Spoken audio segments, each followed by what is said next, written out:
Before I tell you the century that today's crime took place and the location of it, I am going to introduce you to the sponsor of today's video, Magellan TV. I would like to thank Magellan TV for sponsoring today's video. Magellan TV is a documentary streaming service founded by filmmakers. This has resulted in Magellan TV having the most varied and interesting crime content available anywhere. It covers things such as historical crime, sensational news stories, unsolved crimes, and so much more. On the platform, I have personally been watching Crimes That Made History. Each episode in the series revisits a fascinating page of criminal history, meticulously decoding and deconstructing an event that was exploited by headline-hitting news sources, which have shaped society. It's a documentary that I am sure all true crime lovers will really like and enjoy. 15 to 20 hours of new programs are added each week, with a growing collection of 4K high-definition content. Magellan TV can also be watched anytime, anywhere, on your TV, laptop or mobile, and Briefcase viewers will now get a 1-month free trial by clicking the link in the description. So what are you waiting for? Click the link in the description and get 1 month's free trial to so many brilliant documentaries on Magellan TV. Today we are looking at a case from the beginning of the 20th century, so sit back as we go to Sweden. Alva Nordberg was born on the 15th of July 1876 in Gävle, a city situated by the Baltic Sea, near the mouth of the river Dalälven in Sweden. Her father, named Jonas Nordberg, was a sailor, and her mother was Emma Lovisa. Alva's childhood was undoubtedly impoverished, but she would have received some schooling, as following the School Act of 1842, a defined education system was established throughout Sweden. This placed the main responsibility for funding and organising schools in the hands of Swedish parishes. Although the Act did not make schooling compulsory for all children, each parish was now responsible for providing at least one school, and although teaching standard differed and attendance was often sporadic, most children did receive some education. In fact, it is believed that by 1850, Sweden was the most literate country in Europe, with only about 1 in 10 adults unable to read and write. However, things were difficult for Alva's parents. During the 1870s and 1880s, Sweden fell into a deep recession. The government introduced rationalisation, and many small companies were forced to close, being replaced by larger corporations. Many families left Sweden and migrated to America. The 1880s was also a time of agricultural crisis, with poor harvests and declining profitability. Many farmers and rural workers faced difficulty in sustaining their livelihoods and were forced to seek better prospects elsewhere. Additionally, industrialisation and urbanisation in Sweden created labour challenges, leading to unemployment, further prompting families to emigrate. Many people also moved from the rural areas to the larger Swedish cities. In 1890, when Alva was 14 years old, her family moved to Stockholm, where her mother Emma gave birth to a baby boy. Tragically, the baby died before his first birthday. A year later, Alva's father also died. Alva and her mother were now in a desperate situation. They were provided with poor relief and spent the next few years moving to different addresses in the city.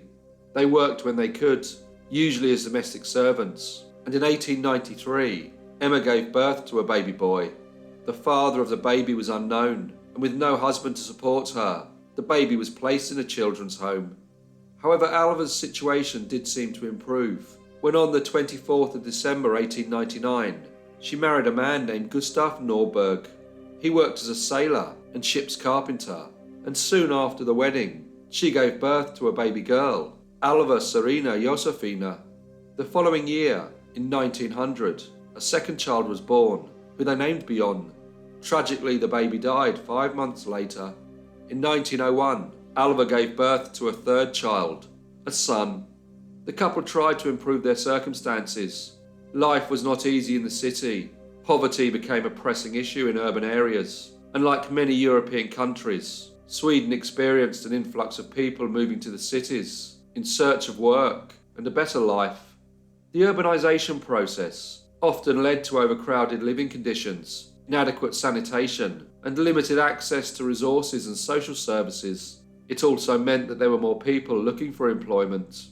Due to these social and economic challenges, the couple got into debt. They decided to move to Graddu, which was about 90 kilometres away from Stockholm, and was where Gustav's parents lived.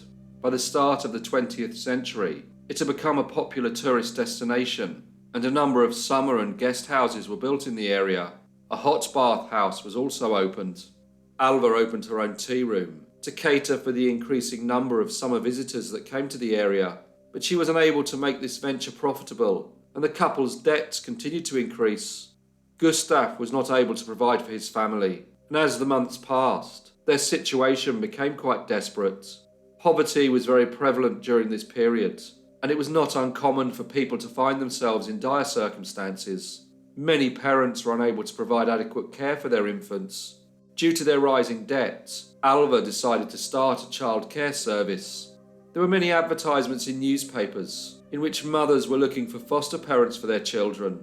These children usually also came from very poor families, often where both the mother and the father worked long hours, and due to their extremely poor financial circumstances, were unable to bring up another baby.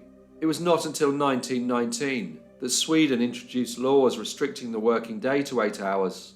Other women who looked for this service were unmarried mothers from a more affluent background who had given birth and whose family would not let them bring up a child. Unmarried women who found themselves pregnant often faced ostracism and discrimination. It was not uncommon for them to go and live in another city while pregnant, then after giving birth, give up their babies to women who ran services like Alva's. These agencies flourished in Sweden at the time. In 1778, the government had passed the Anonymity Act, which meant that it was now no longer against the law for women to give birth to a baby anonymously. They did this in order to try and stop the high infant mortality rates, which had been partly attributed to young unmarried women who, after giving birth, would simply leave their baby somewhere to either be found by a kind stranger or succumb to the elements and die. Following the act, women were able to give their babies away or pay a care service to look after their children. It was estimated that by the late 1800s, there were more than 40,000 such children in Sweden, although the true figure was undoubtedly much higher, as the number of unrecorded births was believed to be significant. In 1902, Alva Nordberg replied to one of these advertisements. She agreed a fee of 200 krona to look after a baby. It was agreed that the father of the child would then pay an additional 400 krona, but he failed to do so. The cost of raising a child in Sweden in the early 20th century far exceeded 200 krona, so it was not going to be possible for Alva to raise the child until the child was old enough to work. Believing that she had no other option, Alva sent the girl to another foster mother, but failed to pay her the required sum. This woman unsuccessfully tried to return the baby, so instead sent her to another childcare service. Before the poor little girl's second birthday, she had lived in 5 different care homes. Although poverty, urbanisation, and social attitudes towards single motherhood had contributed to the high demand for these services, and they often proved lucrative for the women who offered them, this was not always the case. The industry had largely been unregulated, and as a result, unscrupulous individuals had been able to exploit vulnerable mothers and their children. Many would take in multiple infants, often into overcrowded houses, and neglected to give the child proper care or nutrition. However, in 1902, just as Alva Nordberg had started to accept foster children, a law was introduced in Sweden which prohibited women from accepting foster children for payment without first reporting this to the municipal authorities. The law also stressed that if the infant was not the woman's child, grandchild, stepchild, or had been given to the woman by the courts, no foster carer was permitted to have more than 2 children at a time. The law had been passed after it had been established that the death rate amongst children who were less than 12 months old and had been placed with a foster mother such as Alva was twice as high as for those children who lived with their biological parents. It was believed by the authorities that many of the women who offered these services did so only for financial gain, and had no real interest in the well-being of the child. Like so many Swedish foster carers, Alva ignored the law, and over the following 3 years, she accepted 17 infants into her home, all for an upfront fee. Of course, she rarely informed the local authorities, as this would only have got her into trouble with the law.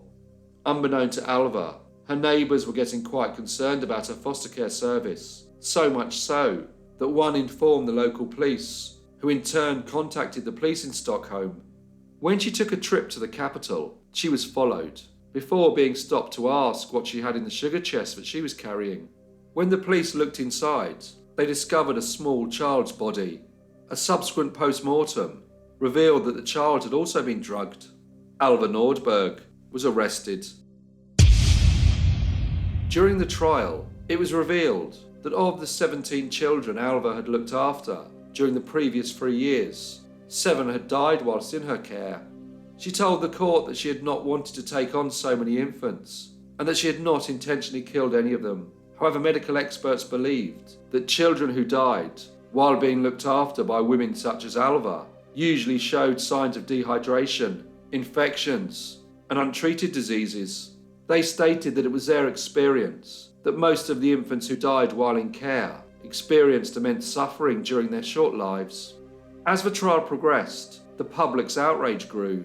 This was fueled by media coverage that brought the terrible circumstances that led to Alva's alleged crimes to the forefront. People across Sweden followed the proceedings with a mix of shock and anger and sympathy for the innocent victims. It was stressed that if it was not Alva's intention to rid herself of the infants in her care, it was not a good reflection on early 20th century society in Sweden, that babies and young children were sent to the homes of some of the poorest people who were desperate for payment in order to support themselves and their families. Alva in fact said that she had found herself in extremely poor financial circumstances, which meant that she never wanted to turn any child away. The trial took several months to complete, during which time many witnesses gave evidence. These included her husband Gustav, who had also been accused of the crime, but insisted that he had never got involved with his wife's childcare service. Other witnesses included neighbours, helpers, mothers of children who Alva had looked after, and other women who also worked in the business of foster care. The press called the people who worked in this business angel makers, and stressed that despite the law passed in 1902, many authorities did nothing to check on the welfare of the children and just allowed the neglect to continue.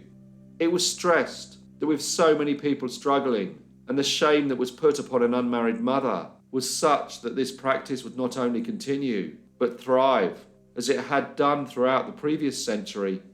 The trial ended in December 1905, and Alva was found guilty of the maltreatment of one of the infants while in her care. She was then sentenced to 2.5 years of hard labour. She was unable to have been found guilty of murder or attempted murder of any other child, as it was very difficult for the court to determine whether Alva Nordberg was a woman who murdered children, or herself the victim of the terrible circumstances in which she lived, and like so many other women, agreed to look after children, some of who died whilst in her care. Alva was sent to the county prison in Växjö. During this time, her own children were placed in care. While in prison, she and her husband agreed to divorce, and after her release, she went to live in Stockholm, where she met a man and married for the second time. Together they moved to central Sweden, where she gave birth to 2 more children. Many people believe that Alva Nordberg should have been found guilty of murder. At the time, Sweden still had the death penalty, although the country had not executed a woman since Anna Mansdotter was beheaded on the 7th of August 1890. Sweden abolished the death penalty in 1921. Alva Nordberg died in 1948, and for the previous 40 years, she had kept her crime and trial a secret from her family. Hello everyone, and thank you so much for listening. I would just like to thank Magellan TV again for sponsoring this video, and to start your free trial today, go to the link in the description. Please leave any comments or feedback you may have, and I hope to see you all again in the next Brief Case